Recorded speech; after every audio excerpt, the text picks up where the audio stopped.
Yo, welcome back sa number 1 male podcast. Yo. Sa buong Southeast Asia at soon sa buong mundo. Visit us on antisupportsocialclub.com. Search nyo rin kami sa Instagram, Spotify. Subscribe na kayo. Puno kayo nood. Hindi kayo nagsasubscribe. Subscribe. Blueberry. Hit the bell nyo yung pare para nagno-notify sa inyo kada upload namin para updated kayo. Para hindi kayo basta-basta lang nare-rage bait ng mga short clips sa mga social media. Alam ninyo yung buong statement, tsaka yung context. So, maraming ganun eh. Akala ko nga offensive yung tomboy kasi nag-trending ngayon sa TikTok pre, yung topic natin tomboy. Oh. Akala ko offensive sa kanila. Tawa rin ng tawa yung mga babae. Lalo sa'yo taon-taon. Ito si Ato. Kasi bro, trending eh. Sumabay dun sa merong volleyball player ata na kinainisan din. Baka dun din. Saka yung matabong kay mo. Saka dumadaan sa TikTok. Yung pang 37. So isa daw general ng Soy Army, no? Underground king ng hip-hop scene. Claim it! Yeah. Kaya medyo di ako nakapag-content ito mga nakarang araw kasi sumasalok pa ako sa hip-hop scene. Pinapakita ko sa kanila kung gaano kadaling sumalok ng... Pinangrason pa no? Bilang lalaki, dapat kaya niyang pagsabay niyo, no? Robot? Tamad ang puta. Robot? Comment kayo, so isa daw, tamad. Dapat kaya mong pagsabay niyan, di ba? Hindi pwede pre, madadivert. Hindi pwede. Yung sabihin na naman. Kapag yung focus energy, okay. Iba eh. Ato, class S, supremo ng mga litimong classes na pangit. Yeah. Mukhang pagod si tropa, walang energy. Ano ba ginawa mo kagabi, pre? Sakit ng lower ko. Kakaiba yung pinagawa sa akin ni Coach BJ ng Extreme. Nag-legs pala daw siya. Iba yung pinagawa niya sa akin kapon. Parang, talaga, nilupay-pay talaga ako kahapon. Ano ka ba? PPL ka rin? Ano yung PPL? Push-pull legs ka rin? Ano yun? Program yun, pre. Oo, kumbaga, chest, back. Ay, hindi ko alam yung mga ganyan. Legs ka lang kahapon. Legs lang, pre. Usually, wala ka dapat isabay sa legs kasi nakakapagod na yung legs, pre. Ewan ko, yung iba, baka yung mga malalakas dyan, baka pinagsasabay na. Ako pag leg day lang eh. Malamang ginagawa niya yun. Baka hindi niya palang alam yung term. Kumbaga, chest, tapos bukas bicep, legs. Ganun magagawa mo.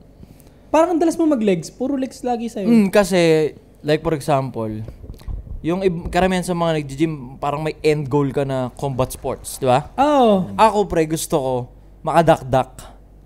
Kaya pala legs ka. Gusto kong maging superstar sa basketball. Gusto kong lumaki yung katawan. May pinagahanda ka bang liga, bro? Wala naman. 3x3 siguro nila. Isa yun. Kasi tropa yun sila eh. Season 1 nun, nandun ako eh. Kampi ko si Doggy, si Crazy Kyle, idol. Nakapuntos ka? Hindi. Ang kabungguan ko nun, si Mr. Mainit, laki ng katawan. Nasa YouTube yan, panoorin ko mamaya. Pero naman ako, dahil matangkad naman ako, tas alam ko naman yung mga tamang apak. Sobrang idol ko yun si Kenjans dati. Ako lang, gusto ko lang maging parang para sa akin bilang matangkad na Pinoy, parang gusto ko, malupit ka sa basketball. Tapos ako, dahil, ako parang extraordinary ako gumanap sa mga galaw ko. Gusto ko, hindi lang basta marunong. Gusto ko nakakadakdak. Gusto ko limaw. Ganun. Kaya mo yun, ganun. pre. Yun ang end goal ko, pre. Nakakadakdak. Tas, para sa akin yun, 27 years old ako, para sa akin hindi huli ang lahat. Kasi ngayon, masasabi ko na, hindi ako ganun kagaling mag-basketball. Hindi talaga, takbo-takbo lang talaga ako. Pero, uumpisahan ko, aaralin ko siya. Banat. Diba? Kaya mo yun. Diba hindi siya Sila rin dun nga magagaling na ngayon eh. Diba? Kumpara nung sila Jonah rin. So, diba? Si Jonah gumagalaw. Hindi huli ang lahat. Age is just a number. Diba? Jonah nga nasa Pro League na eh. Diba? Kahit sabihin na natin ganito, magagaling pa yun sa Pro League. Para makatapa ka dun, hindi basta-basta. Hindi basta-basta yun. Hindi pwedeng marunong ka lang dun. Ibig sabihin may galaw ka. Ayun yung yung goal ko bukod sa healthy lifestyle, magandang pangatawan, magandang physique. Gusto ko makadaktak. Maganda yan. Yeah. Nakita ko nga si Ren dun, parang may laban ba yun? Nagmumuay Thai Nagtitraining sa Muay Thai. Hindi, yung sa kasi pre, magkaka-octagon kasi pre. Yung, di ba, yung motivational league niya kasi, lahat yun, may basketball dun ngayon, may volleyball, lahat ng sports. Tapos parang ngayon niluluto niya magkaka-octagon pre. Putang ina mo, cage match, boss. Lahat, no? Putang ina. Oyos din, sports. Train ka na, ako Kaya nga sa'yo. Sports din ang ni Rendon. Kaya gusto ko rin yung mga trip ni Rendon. Yung katawan ni Rendon, balikan ninyo 2022. malapad na malaki. Oo, pang bodybuilding siya. Ngayon, Flexible. oo, ano na athleticism parang ganun yung pinunta niya. Yung plyometrics, medyo may talon na rin siya Yun, siguro bagay sa'yo, plyometrics. Yung pinapagawa ni coach mo lagi sa'yo, yun sa paa. No, pampatas tumalon. Oo. Masakit, pero eventually, wala na sa'yo yan. So, grabe yung pinagawa sa akin kahapon, putang ina. Pero, parang, first time ko nga ma-experience yung parang, andito na yung suka ko. Tapos binabalik ko lang. Nasusuka ako. Parang, kumbaga parang nasagad na yung katawan ko. First time ko siyang ma-experience na, putang ina, masuka-suka ako. Tapos, pahingal ako saglit. Tapos, ibabalik ko lang. Yan, Lakas, at least tinuloy-tuloy. pero nakakatuwa kasi ako pag nakahubad ako sa CR, nakikita ko may nangyayari. Yan ang masarap, pre. Lalo siyang gaganahan. Hindi napansin ko rin. Hindi kaya ng mga unang episode, malaki chan niya to Alright. Malaki na menenos. Tsaka hindi to, lumalabas na hindi to nyo. Kasi nung unang-unang kita to, yung mataba pa yung pisngi. Shabu na rin kasi yan. Yeah. Isa pa yon. Combo yung pre. Workout tsaka shabu. Putang ina, kombinasyon yung pre. 3 months. Di ba sabi nila years? Tangin na 3 months lang sa'yo. Yung years sa gym, 3 months lang Sasha Bams. Putang ina, doon na natutulog sa gym no? Pero bro, may iba lang ako itong past few weeks pare, medyo tinatamaan ako ng pagiging emotional ko. Uy, bakit? Ang dami kasing sunod-sunod na nangyayari. Parang last 2 weeks, ito nga, yung mga corruption. Tapos after a week, isa sa mga... Hindi ko naman masasabi na fan ako nito. Hindi ako 100% fan. But, tinuturing ko siya na parang sundalo na pareho natin ang gustong mangyari. So, ang ibig ko sabihin doon is si Charlie Kirk nga, na-assassinate siya. Putang ina, idol ko yun. Ako idol ko siya. Siya ang peg ko, pre. Ayun. Siya ang peg ko. Tao na may Diyos sa puso. Na may boldness sabihin yung totoo para sa greater good. Yun na nga Walang pake kung may ma-offend. Basta ito yung totoo. Kailangan mong i-absorb to. Ganun siya yung peg ko, pre. Same kayo ng nun. Nung banatan nun, pre, mas ka lang, mas streetwise lang yung atake mo. At saka may comedy, halong comedy siya. Meron din si Charlie. Talaga ba? Sabi ko nga, same sila siya nga yung peg ko. Same nga sila, pre. Kaya tangina, nung nabaril siya. Nasa gym tayo nun, di ba? Nung nabalitaan natin, sinabi ko sa'yo. Tangina, grabe yun. Anong naging reaction mo dun? Nung una, syempre, nung nakita ko yung TikTok na yun, tangina, nagpunta agad sa mga browser. Kasi sabi ko, hindi, AI to. Putangina, totoo. Wala, ako na. Kasi kaya ako merong boldness sa ginagawa ko. Kasi alam kong merong... Kasi, eto sa mga hindi ko alam kung ginawa nyo rin, pero yung kung ano yung ginagawa natin, may nilulook up tayo. May peg tayo. Correct. Siya yung peg ko, pre.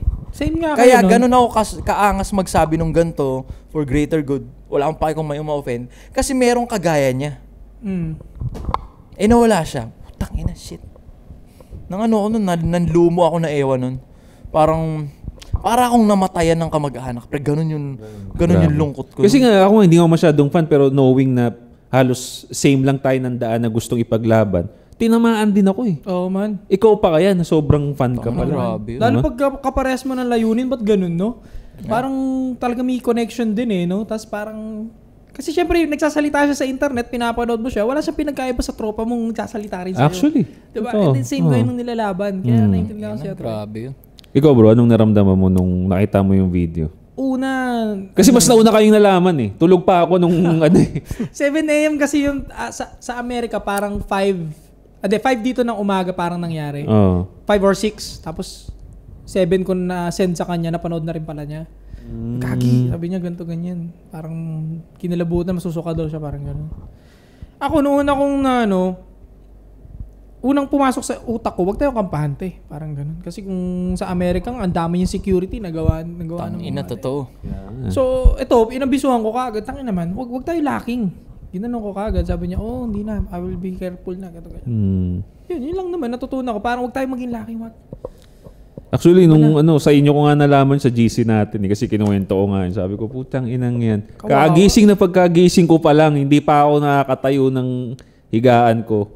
Kitang-kita ko agad yung itsura ni Charlie Kirk na ginanon dito. Man, kawawa. Ako pare, unang-una ko naramdaman nun pare, nagalit ako. Parang napuno ako ng rage, bro. Kasi, ano ba naman yung, bakit mo gaganunin, mai-assassinate yung taong willing makipag-usap sa inyo? Pumupunta nga sa school para willing siyang baguhin niyo yung pag-iisip niya kung meron mang gusto magbago ng isip niya. At actually, pare, sobrang tapang niya ngayon. Nandun siya pa makipag-usap sa inyo. Kung ayaw niyo sa akin, nandito ako, willing ako makipag-debate. Fair and square. Diba? No? Nandito pa ako sa school ninyo. Magiging komportable kayo. Wala ako sa comfort zone ko, comfort place ko. Nandito kayo. So, I'm sure mas makakapagbitaw ka. Ito ako. Diba? Ang unfair, pare. Na biglang, kung sino pa yung willing makipag-usap sa inyo, yun pa yung ginanon ninyo. Kaya nung sabi ko, putang ina, hindi. Alam mo, para sa akin, tol, mostly talaga na gumagawa ng dahas nasa leftist. Yung mga left, pare, sila talaga. Wala nang duda. Kapag hindi na nagugustuhan yung sinasabi mo at nababasag mo yung idealismo nila, sila talaga pumapatay madalas talaga, pre. Kasi tayo mga realistic, may respeto pa nga tayo sa kausap natin. Totoo. Diba? Even my enemies, pare, nire-respect ko sila. Kahit yung mga nakakatunggali ko, man. Kasi, sige, go. Yun nga, kasi ang tingin ko kasi sa kanila, kunyari, ayoko mag-drop name muna. Drop mo! Kunyari, yung sa side nila, ang tingin ko nga sa kanila, iba lang yung perspective nila. Yeah. So, hindi ko sila inaano na kalaban. Although naiinis ako sa mukha mo kasi mataba yung dito mo.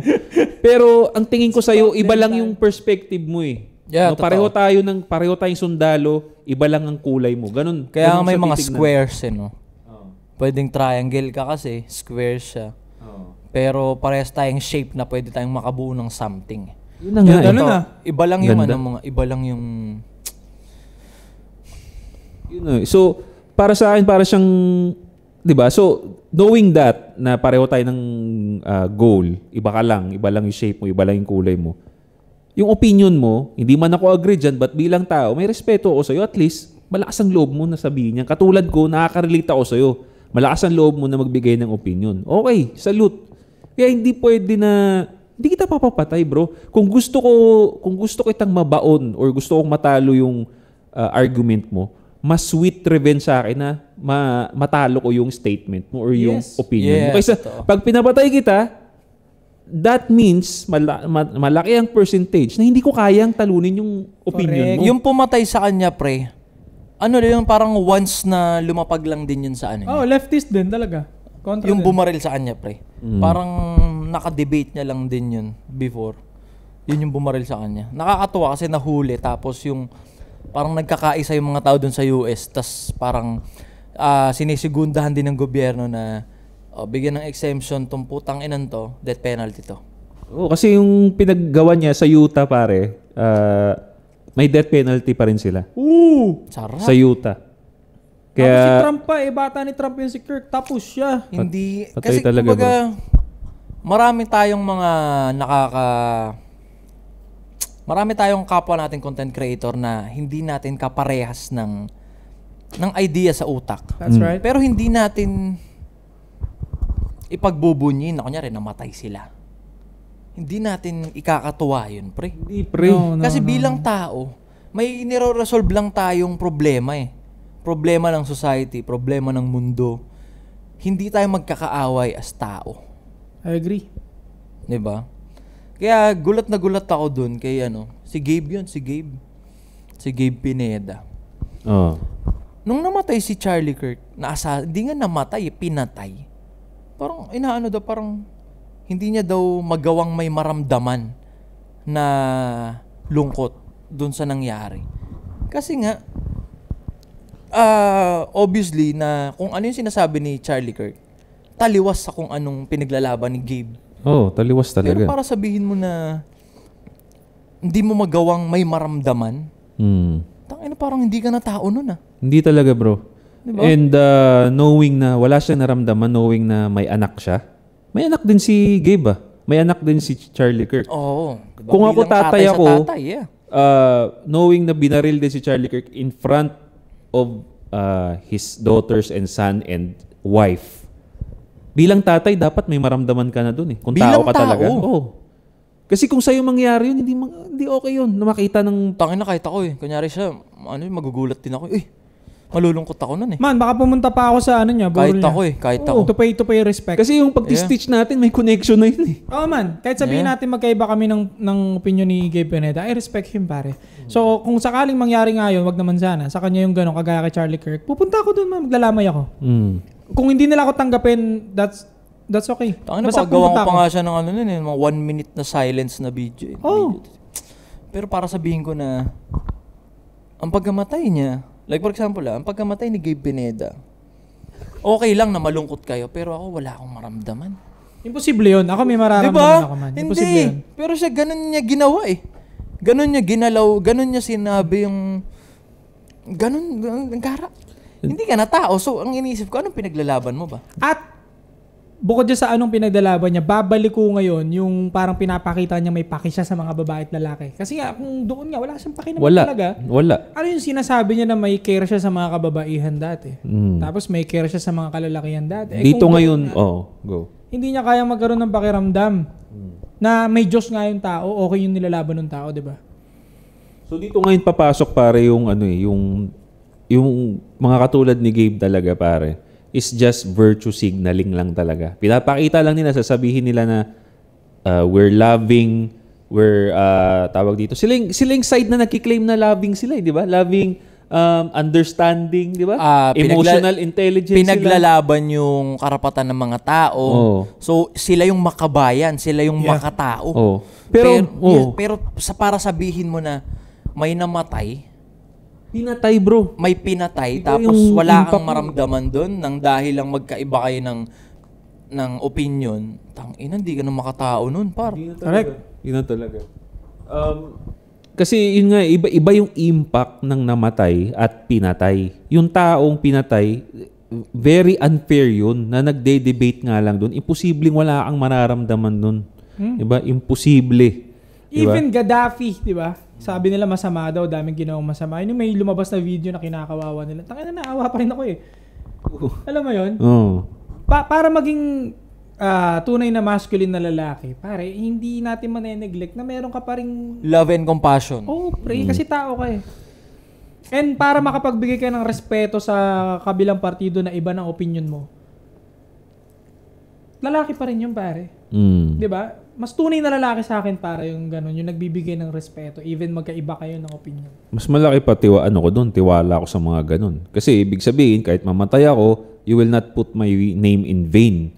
Pero yung taong iaano ka, na walang naramdaman siya, natutuwa pa, na napatay ka, okay, we have to emphasize na pinatay. Kasi pag namatay, di ba, hindi niya choice yun. Di ba? Kumbaga, it's a fair game, namatay.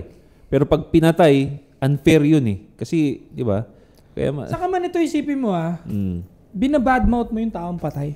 The fuck? Di ba? Di ba? Anong klaseng lalaki ka nung pre? Isipin mo. Supot. Patay yung tao, binabadmouth mo. Sabi niya, ba't ako magbibigay ng respeto sa isang taong ni-level niya? Kasi sa level ng mga masasamang terminology nila, pre. Dami. Sa taong patay. Patay.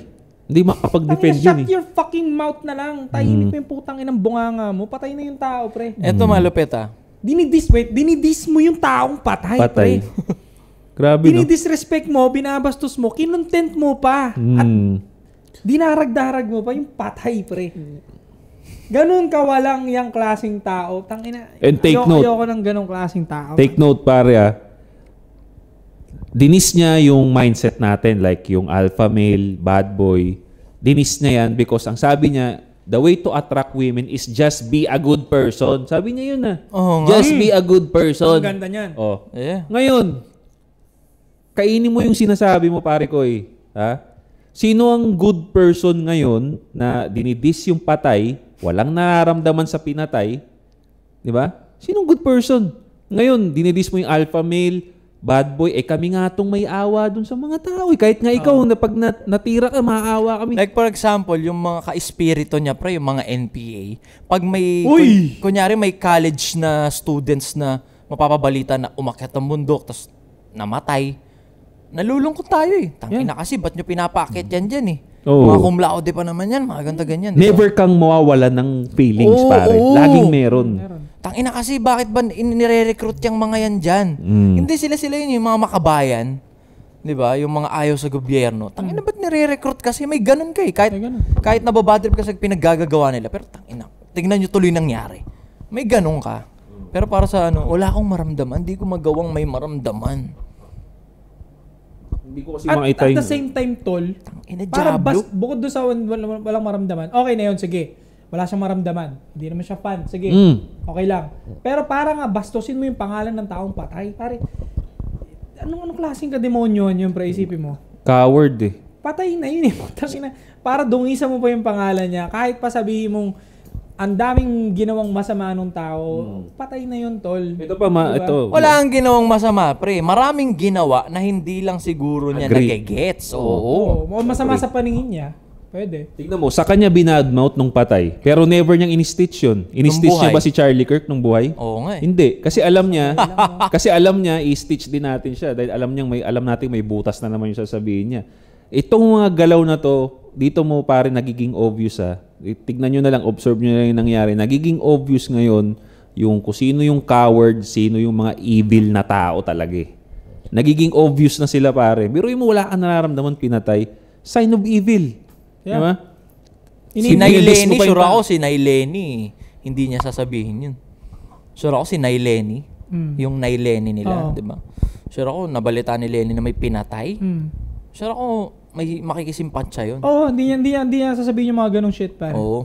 Naniniwala ako na hindi gagawin Kaya nila hindi yun. tuloy manalo-nalo yung nanay nila. Kasi nga, yung mga yun nagpo-promote, fans nila. oo, putang ina. Agree ako Sinabi ko na rin yan, pre. Sa Kumbaga, kinontent mo yan nung botohan. oo, may chance naman manalo si Lenny. It just happen na yung mga nagpo-promote kasi, yung mga ganyang nilalang nga. Pangit ng technique nila, pre. Pangit yung pagkatao. Sablay yung pagkatao. Sablay yung aura. Magaling lang mag-taglish, oo. Tapos pag hindi ka nila na-convince, gagamitan ka nila ng mga bullying, pare. Bubullying. Calling names na. Fascist, homophobic, lahat na. Puta, tatawag sa'yo porket iba lang yung opinion mo. Ibubully ka Di pa. ba? Oo. Kapag hindi mo inagrihan yung gusto nilang iboto. Imbis na i-convince ka pa more, o magbigay pa ng another points, hindi, ibabastusin ka na lang nila. Di ba, itawag nga nila sa kabilang side, di ba? Mga bobo nga, no? Di ba? Ang dami na nilang tin. Ayun nga, kinuyog yan, nag-content yan noon time na napanood ko. Hati eh. Ah. Pero nagagalit sila eh, di ba?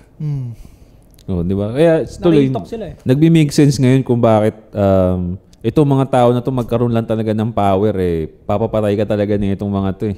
Agree Diba? ka ba na sakit sa ulo yon yung mga supporter niya Sino ba ako? ng Pink ka? Oo. Mostly, no? Mm. Sa akin, sa mga Pink politicians, yung iba sa kanila okay naman. Oo, yung politicians. Mga politicians, walang Tangina, problema. may picture pa kami. Nagkita kami sa drive-in dine na nakasabay ko sa katabi kong mesa sila. Chel Joke, nagpicture pa Oo. kami. Binigyan ako sticker. Nasa Yeah. nasa system yun. Kinabit ko. Alam mo ang problema, yung mga supporters. Fans nila bro. Tingin ko okay yun sana si Lenny. Okay yun sana sila. Yung mga politicians din. Okay sana. Hindi lang manalo-nalo kasi putang ina nung mga nagpo-promote. Wala talaga, no? Toxic eh. Wala. Mga nagpo-promote, yung mga influencer nila. Laso ng puta. Magagaling lang mag-taglish. Pero putang ina, pare-pares tanga. Pareho eh. Hindi lang tanga eh. Ano pa eh. Kumbaga, kala nga nila, yun nga, kanina sabi ko, kala nila nasa righteous side sila. Pero pagka nakita mo na yung ugali, umaalingasaw eh. Ang baho ng ugali eh. Yeah. Diba? They always claim that they're the good side, they're the tolerant one, they're the kind one. Diba? Lagi nga bukang bibig na, just be a good person. Sinabi pa sa amin how to attract women, just be a good person. Tapos ganun ang ugali. Diba?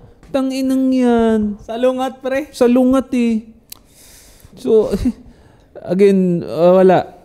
Kung ganyan pa rin yung attitude ninyo this coming mga something, election man yan or what, wala kayong mako-convince. Lalo pa ngayon, may video ka, kitang-kita, no? Na-stitch na yan, na-download na yan, ilalabas yan. Baho yan eh. Yeah. Baho yan bro. Na may patay na tao, wala kang nararamdaman. Tinrush talk mo pa, baho yan. Yari ka dyan, tingnan mo. Damay kami yung mga politician. Parang ano lang Oo. yan. Parang ganito lang pares niya, no? Yung minasakir ng mga magsasaka. Diba? Pag wala kaming naramdaman dun, bad trip ka. Ganyan lang din yun. Kung wala kang nararamdaman dun sa pinatay sa US, Ganyan tapos din biglang yun. may nararamdaman ka dun sa mga minasakir na magsasaka, Selective. oo, Selective. eh di ulul ka pala. Yeah. Wala ka palang bitaw. Weird. Ang weirdo talaga ng mga to. Meron pa, nakita ko sa mga comment section Tayo daw yung selective kasi daw sa isang tao ay Charlie Kirk, naawa daw tayo. Pero doon daw sa Palestine, di ba, ang labo talaga ng mga to Iaano nila yung sa Palestine. Ba't sa Palestine di ka hinaawa? Putyang ina, gera yun Nasa gitna sila ng gera. So, most of the time, lagi talaga may mamamatay. Nandun na yung awa namin, nandun yung mindset namin. Pero kasi, iba yung impact nung nasa gera na may mamamatay talaga kaysa doon sa nagde-debate lang. Nagde-debate yun, hindi naman dapat mamatay yung nagde-debate. Tsaka ang layo naman ng tanaw mo. Dito, katakot-takot na yung nangyayari dito sa Pilipinas Pilipinas yung tinututukan natin ngayon, society, dito sa sarili nating bansa. Putang ina, may sarili na tayong problema dito. Bakit gusto mo tumanaw tayo sa ibang bansa? Ang layo naman. Tangina na ng mga nagpi-pre-Palestine sa Pilipinas. Oo nga putang ina mo. Tangina bago may mga ilam dyan. Ayusin muna natin dito sa Maging atin. impact ka muna dito, sa society dito, sa atin. Nakiki-Israel sila pre sa TikTok. Putang ina Wala mo. na nga magawa nga. Parang Palestine. walang labo nyo. Kaya ewan ko sa inyo. Para sa akin, last take ko dyan, yung mga yung kasing mga ganyang klase pre na mga influencer, mga feminine yan, mga masyadong malalambot na mga mahihinang klase ng lalaki. Hindi sila mga tunay na lalaki para sa akin. Kasi, ang tunay na lalaki para sa akin, kayang i-admit sa kabilang partido na nire-respeto niya yung kabila. Tama. Totoo. Kayang i-admit bilang lalaki na may good point din yung sinasabi ng kabila at hindi nahihiyang aminin kung nagkakamali siya. At kung may nararamdaman siyang towards na emotion, awa. Totoo. Kasi ang tunay na masculine pare, alam niya yung nararamdaman niya, hindi niya dinedeny but still control niya yung sarili niya. That's the real essence of masculinity. Tama. Pero yung ginagawa niya, dinedeny niya yung emosyon niya, dinedeny niya yung totoong nararamdaman niya para lang mapakitang maangas siya. Malambot yung mga yan. Mga weak kasi yung mga yan. That's why sakit sila sa ulo sa society. Totoo, wala na akong kailangan idagdag doon. Ang ganda nung sinabi ni Sadaw doon. Again, obvious naman Obvious naman na wala talagang masculinity yung tao na yun Di ba? The way, ang dami ko pwedeng i-pinpoint. Walang paninindigan. Itsura, mindset, the way he talks, the way he dress. Walang ka-masculinity kaya obvious Wala nang nagulat dun sa opinion niya Di ba? Wala nang nagulat. Parang, okay, understood na Ito talaga sasabihin nun Just to be good guy nga daw Hindi naman good ngayon. Paano nga naging good? Ang gulo. Ikaw Lagi niyong tatandaan, putang ina, ano mang kulay, ano mang delivery, ano mang approach ang ginagamit, ang sinosolve natin dito, problema, hindi tao. Ang pinupuksa natin kahirapan, ang kalaban natin kahirapan. I agree. Poor decision making, bobong mindset. Kaya nga nasa personal growth tayo. 'Di ba? Hindi tao. Hindi tao yung pinupuksa. 'Di ba? Magiging kapuksa-puksa lang ang tao. Para sa akin, kapag nagshabu na, pag masama na. Pag masama na talaga, like pumatay o hindi patayin din. Pagka, wala nang sobrang contradicting na yung ginagawa niya na wag patayin niyang mga yan, i-educate. Pero nung may pinatay, hindi ko magawang may maramdaman. Yun. Ang ganda nun, pre. Ang ganda nun. Tangina, weird. So, piliin nyo yung mga pinagpapapanood nyo, putang ina. Pag tinaglish ba namin to, dito na kayo talaga manonood. Kasi mukhang yun lang yung bentahe nun kaya may nanonood dun kasi English, Taglish. Sabihin nyo pag tinaglish ba namin to or isang episode puro English, may sense na talaga kami, ganun na. It's about then time. Tang-inang English yan. So yun, comment down below pare, anong reaction ninyo sa pagkamatay ni Charlie Kirk? RIP Charlie Kirk. Anong reaction nyo doon? Natuwa ba kayo? Hindi. Ano masasabi ninyo doon sa mga nagsi-celebrate pa? No, iwan niyo yan sa baba, pare. Don't forget to subscribe, hit the bell para notify kayo sa mga bago naming videos. Antay sa Social Club. May 1 minute pa yung mga natitirang segundo natin. Tatahimik lang tayo ng ganito. Pay respect.